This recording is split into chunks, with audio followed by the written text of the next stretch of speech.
Welcome to the Infinite Wealth Podcast. I'm Cameron Christensen, along with our co-host Anthony Faso. We just interviewed Steven Diaz with the Rainmaker family. Anthony, what's a takeaway or two you had?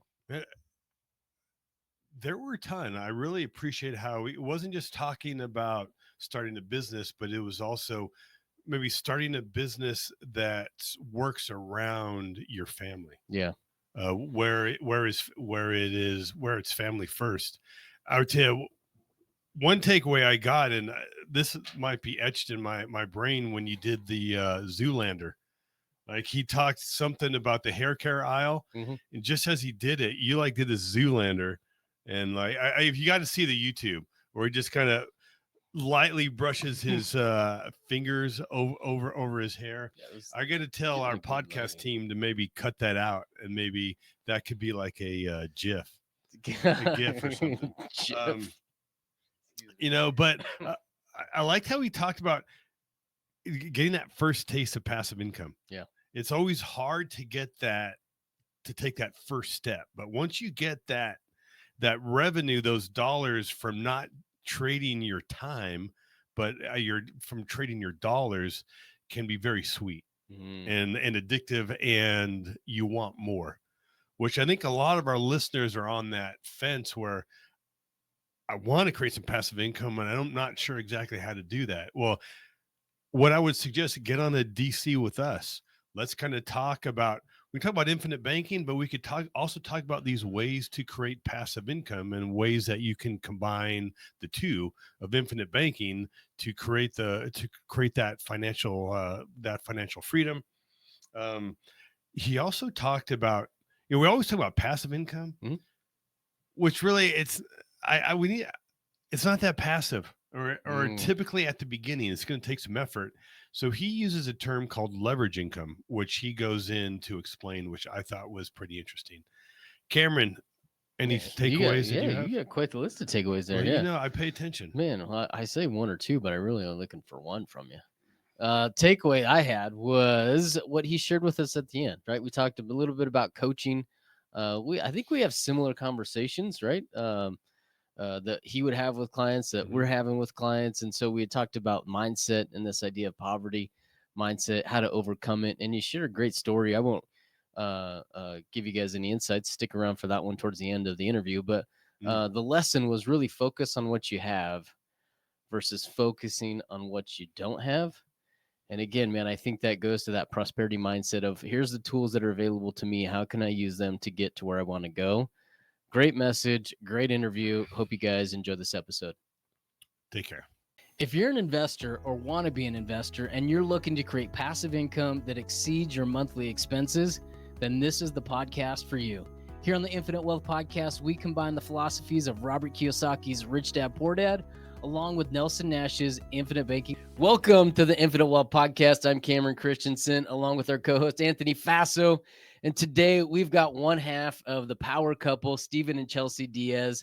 They are founders of the Rainmaker family. Interesting enough, this past year they ranked number 148 on the Inc. 5000 list, on the list of the fastest growing privately held companies in America, and number 2 in the category of education. Steven, congratulations. Thanks, guys. Excited to be here and talk about infinite wealth and all things wealth. It's going to be a fun time.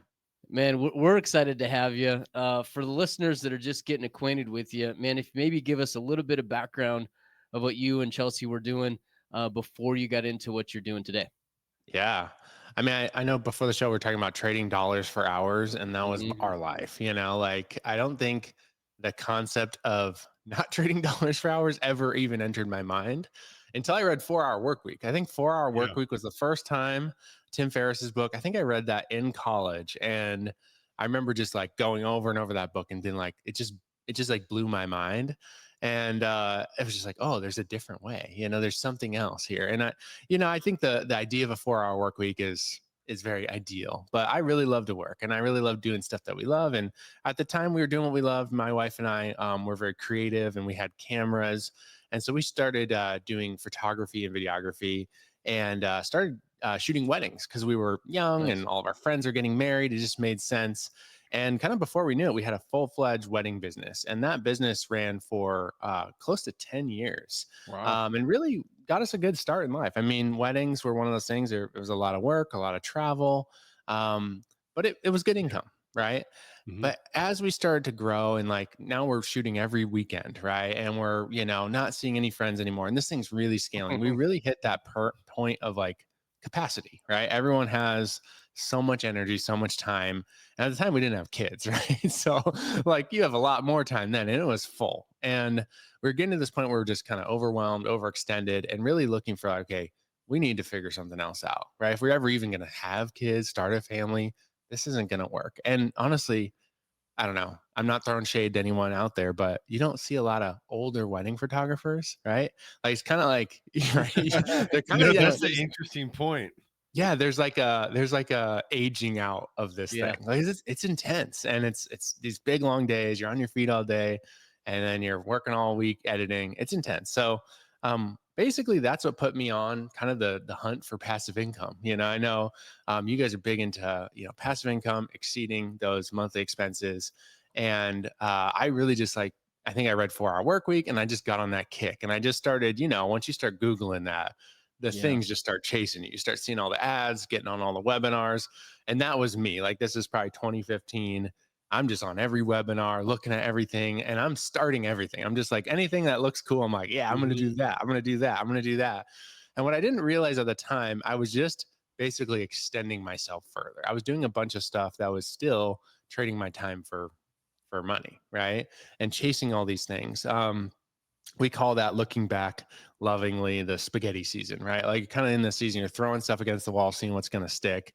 And I don't regret that season because I think nothing is wasted. I think all those skill sets and all those Mhm. random side hustles we started, they did converge into something. But I think it was at a conference. I remember, paying a good amount of money at this conference. It was a marketing conference, and this guy got up on stage. His name's Myron Golden, and he talked about the four Mhm. levels of value. And I won't go through all the 4 levels, but just the first two, it was like blew my mind. He's like, level one is implementation, right? It's you're the person doing the thing. And you're in level one if you're using your hands for your job, right? Mhm. Even if you're a brain surgeon, right? Like, and you're in a really highly skilled, high paid job, you're still using your hands for your work, which means you're limited because your time is limited, your body's limited.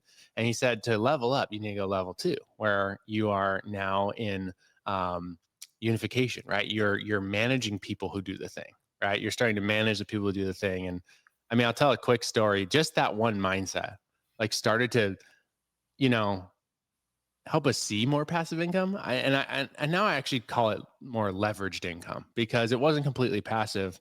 But I remember at the time we were in the video world, we got a job shooting this little documentary. It was like this 3-minute piece, and did this documentary. There's this cute story about this rehabilitation center, like old folks, and they would cook meals and take it to homeless shelters. And so I did this like heartwarming documentary, sent it off to them, got paid my $30,000.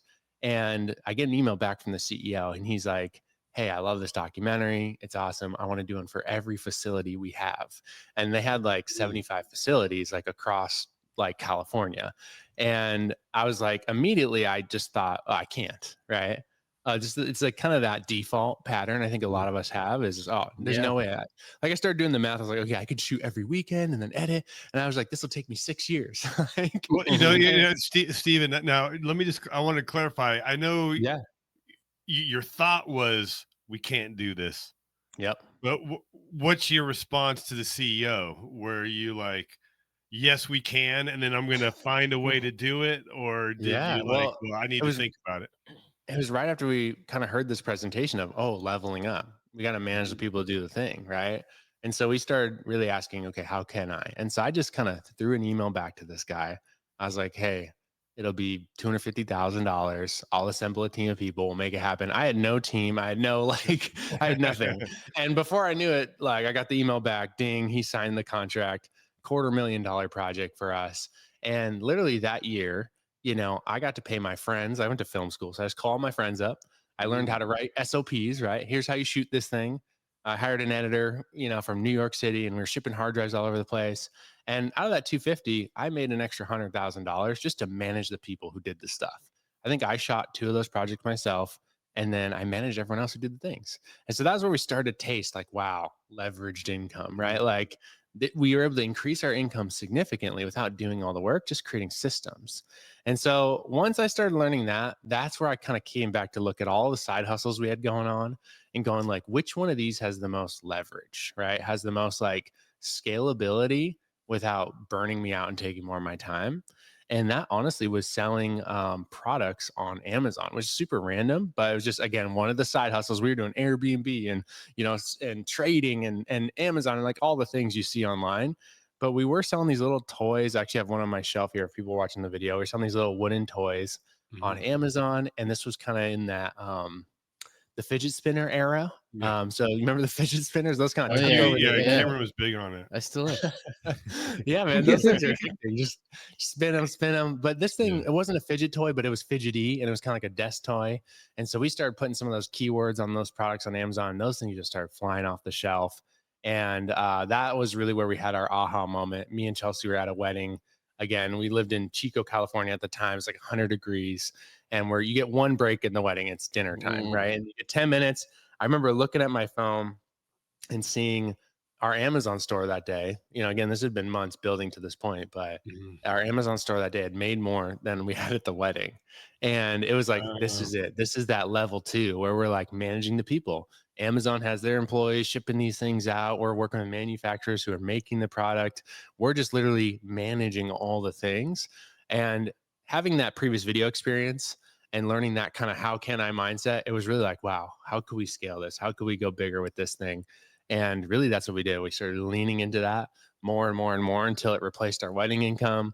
And then we started helping other people do the same thing. And so that's what we're doing. That's the Rainmaker family now. We help primarily families launch these businesses, online businesses that are um, around physical products. We don't just do Amazon, but we love Amazon because of the leverage it gives you. They give you all the traffic and the trust and all their employees and their shipping rates. And so it's a great starting place, but it's not the ending place. well, see, I would tell my at first instinct, it sounds overwhelming to not only have the store, but also we have to find a product that works, a good price point, but also you have to Totally. source that product. How do you help people solve that problem? Yeah.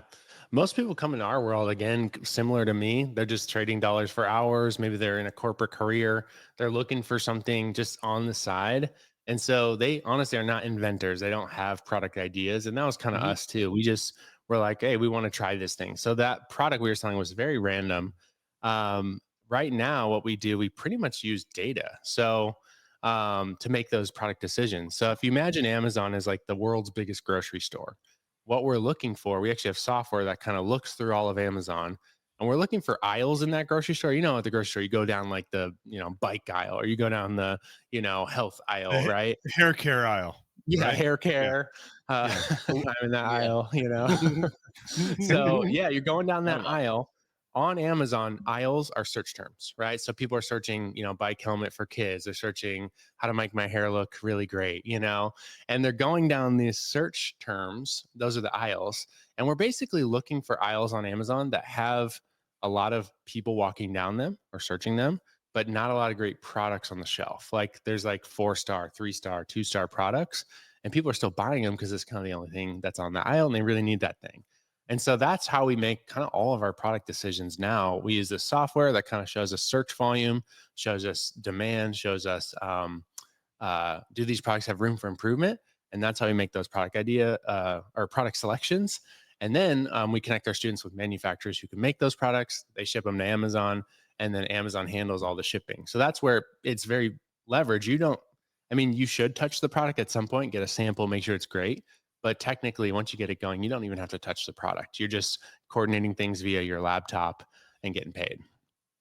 Steve, what kind of background would help with someone, right? Is there somebody that's a better fit for Yeah. this, or is there a skill that translates well?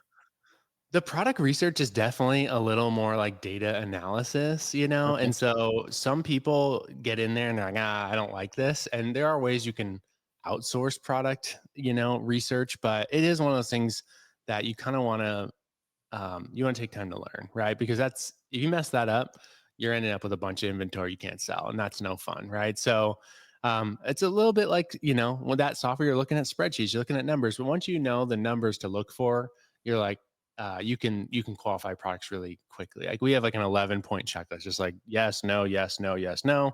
If you answer like 8 out of 11 yeses, it's probably a good product, right? So once you learn those and you go through that system a handful of times, then it becomes a lot more second nature. But yeah, I would say it's definitely a little more technical as far as um, looking at data analytics, even running ads on Amazon. Hmm. Of course, you can hire people to do all these things. But at the beginning, if you're really trying to have a startup and be scrappy, you want to get in there yourself, probably. Having a little bit of that data analytic kind of like you can work with numbers, look at and make decisions off of numbers. That can be really helpful. Not to say you can't just outsource the entire thing, but it's nice when I don't know, you guys know this, it's nice when you hire someone when you actually have a little bit of experience in that thing, because then otherwise you don't know if that person's good or not, right? So we recommend people learn it and then hire someone to do it, and then the business becomes more passive over time. Uh, Stephen, in your introduction, one of the things you'd mentioned Yeah. is kind of helping somebody run a successful 6 to maybe 7 year figure business. Sorry, 6 to 7 figure business is. Mhm. What's the timeline, right? If somebody comes into you, maybe somebody a little nerdy, right? Maybe Yeah. has some skills financially, but they come to you and they say, "Hey, I'd like to build this business." What's the timeline that you lay out to them? What's the expectation there? Yeah, it really varies, and so I don't like to give people like, oh, you're gonna make 6 figures in 6 months, because it's just Yeah. not realistic. We have had people make 6 figures. I think the fastest was 4 months, but that's like a super rare top student, crazy. She made a big investment in a product, right? So it sold for a lot more money. So definitely not typical.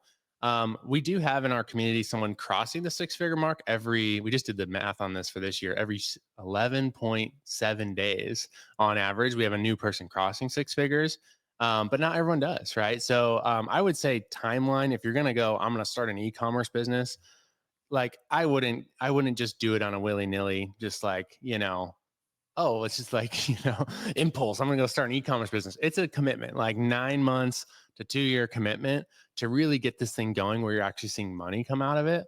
Okay. Because the biggest part of the e-commerce, it just takes time, like to manufacture something, to get a sample, to ship it.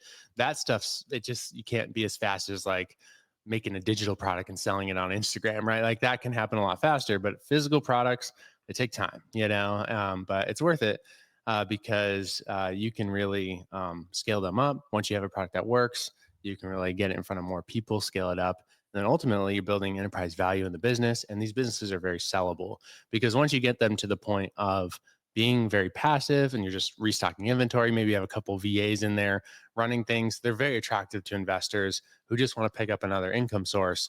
They'll just buy an already, done Amazon business that is generating revenue. How much capital, right? You mentioned maybe a startup 9 to maybe 2 years. How much capital should somebody have to get something up and going? Yeah, we recommend 15 to 25,000 is a good number to just like mentally have in as far as like business Mhm. expenses within the first year. Of course, you see, all spectrum. We've had people start with $0 and we teach them resourcefulness, and they're, being scrappy and selling stuff on Facebook Marketplace. And we've seen that work, right? We've also seen people come in with like, oh, I was saving up for this franchise and I ended up doing Amazon. I put 100,000 in.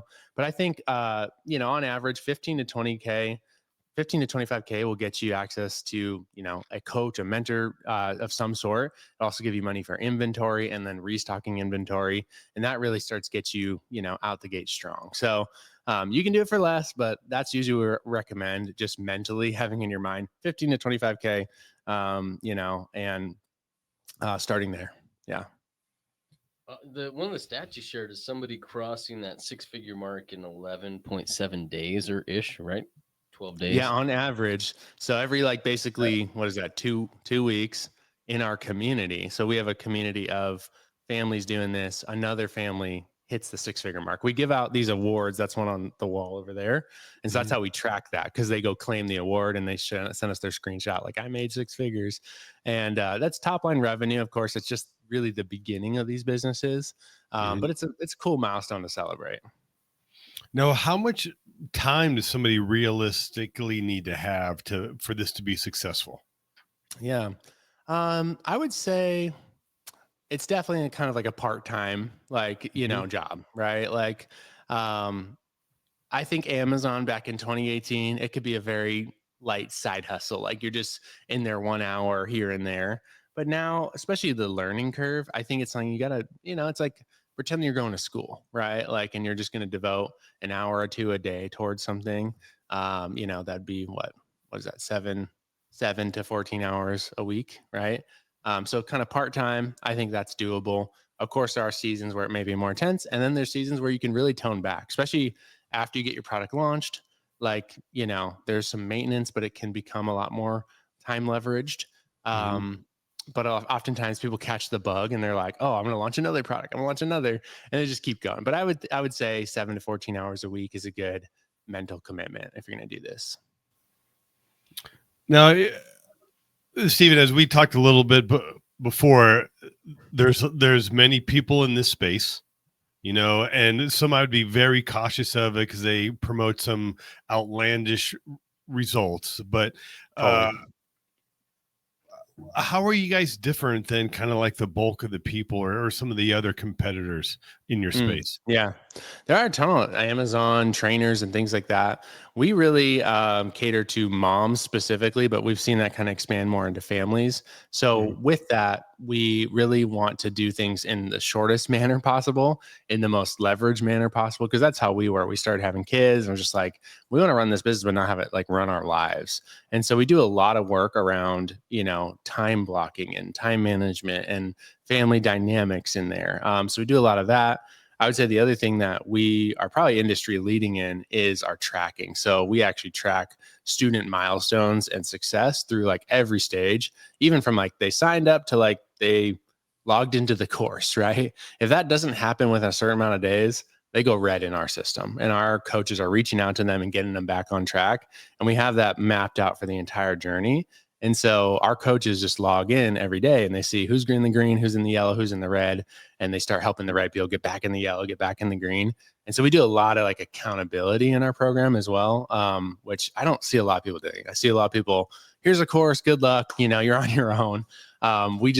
We offer an incredible amount of support through the journey because entrepreneurship, as you guys know, is not, it's no joke, right? It's one of the most transformational things you can do. It really like pushes your boundaries, and you have super high highs and you have super low lows. And so we want to be there to support people in that journey and build community around it. So that's what I think we do really well. And with that, we also are expanding off Amazon. Amazon's really where we cut our teeth, where we had breakthrough, but we're even doing some stuff now on Instagram. We're doing some stuff off Amazon just to kind of help people who like just you want to make money online. We can help you do that. Of course, physical products are awesome, but not everyone has the capital to do that. So let's help you do this thing first, and maybe you'll do that next. Now, I would. What are some of these? I would assume a lot of these products are sourced from China or at least Yeah, overseas. all over. China's definitely like kind of still the manufacturing leader, Yeah. but we do a lot of sourcing from Mexico as well. And we have sourcing agents that we refer students to, and then they can help find where the product is made best. So some products are just made better in certain places, but China is definitely still the leader. I know some people come in, they're like, I want to be made in America, and I'm like, oh, you're going to make, airplane parts, or you're going to make, like, there's like certain things that are made in America. And it's not usually the stuff you're buying on Amazon. But we have seen some people do that. But yeah, we'll see the future of China and all those things. We're definitely expanding, into other territories because we just don't know. Just don't know how that's all going to play out. Perfect. Steven, I'm curious just on how marriage-wise this has been for you guys as a couple, kind of working in photography, transitioning. Man, what are some of the challenges that you guys have been able to overcome there? Yeah. I mean, I said this, I think, before the show, but, entrepreneurship and marriage, probably the two biggest transformational thing, and parenting, all these things. They Yeah. just put the pressure on and really kind of reveal what you need to work on, you know? And so when you work together with your spouse, it's like double whammy. So me and Chelsea like have done a ton of work on our marriage. And I feel like every next level of breakthrough we have in the business actually starts in our marriage first. And so just encouragement out there. It's not as sexy to be like, oh, the ROI is in your family and with your kids and your marriage, but that's how we see it. We really want to build family first businesses. And so I think one of the things we learned early on was scheduling the life before the business, right? And so now it's a big thing we do. We meet, we have a family meeting. You know, you do this for business. You have business meetings, but we started doing that for our family. Have a family meeting every Sunday.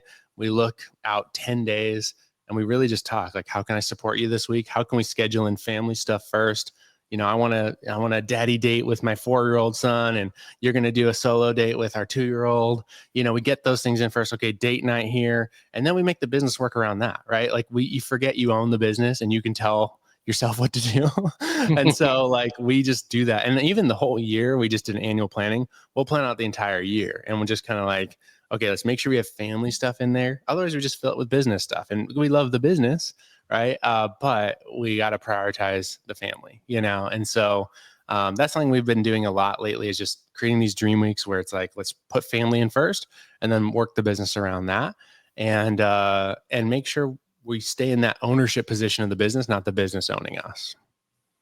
Great point, man. Anthony and I, a couple years ago now, right, we sat down and we started kind of looking at some of the values, our core values for a business. And one of our priorities was family first. And so I would agree with what you shared there as far as, hey, some of those business breakthroughs have been a result of kind of making sure that we prioritize the family. So, man, that's great. And I love the fact that you're also kind of spreading that message to the guys that are, and the families that are coming along with you. So, now, you see, so can you maybe give us a little more of what you know, before I go into, I want to learn how you help people a little more, but you had mentioned a couple times leverage income versus passive income, but I'd like to give you an opportunity to maybe expand on that some.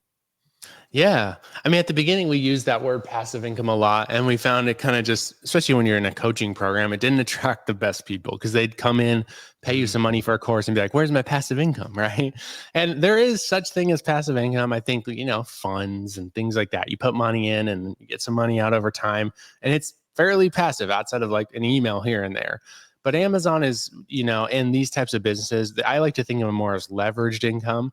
And, you know, I know, when we were newly married, we went through Dave Ramsey's thing, and financial piece, financial piece, and he has his like debt snowball, right? So, which I think is great for the average American, but not the best advice for entrepreneurs sometimes, right? And so we came up with something called like the passive income snowball, but now I like to see it as like kind of leverage income, but it's similar to what you guys are doing, which is like, how can we get that passive income, right, to be greater than our monthly expenses? And so how I saw it is like, if your business is like, if you're not watching the video, I'm holding my hands out like 100%, right? If the business is taking 100% of your time and you're the one doing everything, what if you just like hire out a piece of that? And now you're doing 90% of the work and someone's doing 10. Now your business is 10% leveraged, right? And so that's how we see business now. Sometimes you start saying you got to be 100% in, but over time, can you get to 90, 80, 50%, 20%, 10%? Can you get to 100% leverage where it's an entire team doing everything for you? And really, that's how we operate a lot of our businesses. Our Amazon business is one of the most leveraged businesses we have now. I just meet with someone every 2 weeks for 1 hour, right? And she runs the entire thing. Our Rainmaker business, the coaching business, definitely not as leveraged. I'm in there 9 to 5 most days, right? Like it's not there yet, even though we have an amazing team. But that's the mindset. I think it's helpful to have that mindset when you're starting something. Hey, I might be 100% on this, but let me get to 90, let me get to 80%, let me get to 70%. And the more you're giving up a little bit of, you know, the revenue, right, by hiring people, but it allows you to keep growing the thing bigger and bigger. Awesome. Great, Stephen. Can you kind of give us a big picture of what of how you help people? What resources do you have? Yeah, like we have a handful of programs, but our main, like our flagship program, we call the Rainmaker Mastermind. That is for someone who, you know, they're driven, They want to start an e-commerce business. They want to do it in a family first way that's leveraged. They want to protect their time in the process. That program, someone comes into our world, we pair them up with a coach, a one-on-one coach. These are certified coaches in our program. And they work with them for the first 2 months, just one-on-one, to get them through that first phase of the business, which is often the hardest, which is like learning, figuring out what to sell, qualifying a product idea. And then from there, we push them into our community group. And then we have group coaching every single day of the week, basically. So we have Amazon and e-commerce and marketing experts every day of the week. Kind of, we have a theme, so like mindset Mondays and product research Tuesdays and, manufacturing Wednesdays. And, it kind of goes on like that. And so there's like multiple call slots every day that they could hop on and get questions answered. Cause we find like, it's like Amazon and shipping and all these things are constantly changing. And so we do have a pretty dialed training portal that's updated all the time. But sometimes it's nice to just hop on a call and ask a question. So that's really what the mastermind is. It's a 12-month program really to get them, starting the business, starting to scale the business. And then ultimately we'd love them to keep going with us further, and we can keep supporting them as they scale and ultimately sell the business. So that's our Rainmaker Mastermind program. That's definitely like our flagship, the one that most people are coming into. And I know we mentioned the website. It's rainmakerfamily.com/mastermind. I think that one has more info about the mastermind. You mentioned, you kind of gave us an overview. Again, I go back to timeline. Like, what's the expectation of maybe starting this thing to the end, the exit strategy, which you mentioned is selling? And then maybe can you give us some details on opportunities at the selling point? Yeah. There's a couple partners we work with. Like, I'm not a broker, of like selling Amazon businesses, but there's a couple guys we work with. And so they have a couple like metrics that they're like, hey, I want this business to be doing this much revenue. But e-commerce businesses are typically going to sell for anywhere from like 2 to 6x multiples. It just depends on the season and what things are going on. And so what we kind of help people do is think through like, am I just building kind of like a side hustle? I want to pay the mortgage and like, create some income for a season, or do I really want to build something to kind of sell? Like, what's my number? Right. So maybe their number's like, I don't know, $2 million. I want to sell for 2 million. Then we just kind of work our way backwards. Okay, what level do we need to get the business to in revenue to sell for 2 million? Okay, so we kind of just do the math on that. And then it's like, okay, how many products do we need to get to this much revenue per year, right? And then how long that's going to take with shipping and cash flow and all that stuff. And then you can kind of map it out. So when people come into our apply for our mastermind, we have them get on a call, and we kind of do this on the call where we start to map it out and go, what's that number? What do you want to gear towards? And then kind of figure it out. But I would say, like, again, I mean, we had a guy on our show that, man, I think he got his Amazon business up to $1 million in a week. I think he had a seasonal business.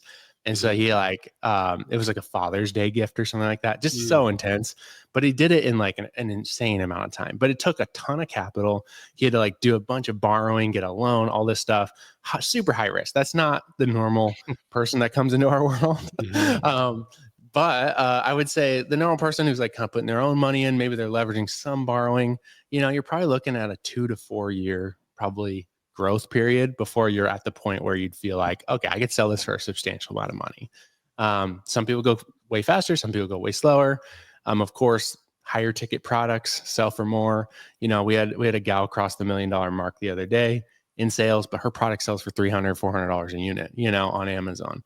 So that costs more for her to buy 1,000 units of those, but it adds up a lot faster. So if you have some capital going in, you can definitely grow a lot faster. But yeah, I would say 2 to 4 years is probably a good mental mark. You're like, hey, I'm going to do this thing and grow it and sell it. Steven, last question I've got here for you is, right, I was thinking about us, right? We have people that reach out to us and are looking to achieve financial goals. One of the biggest obstacles that we address is really the mindset, right? And sometimes people come to us with maybe a prosperity mindset. Sometimes they come to us with maybe a poverty mindset.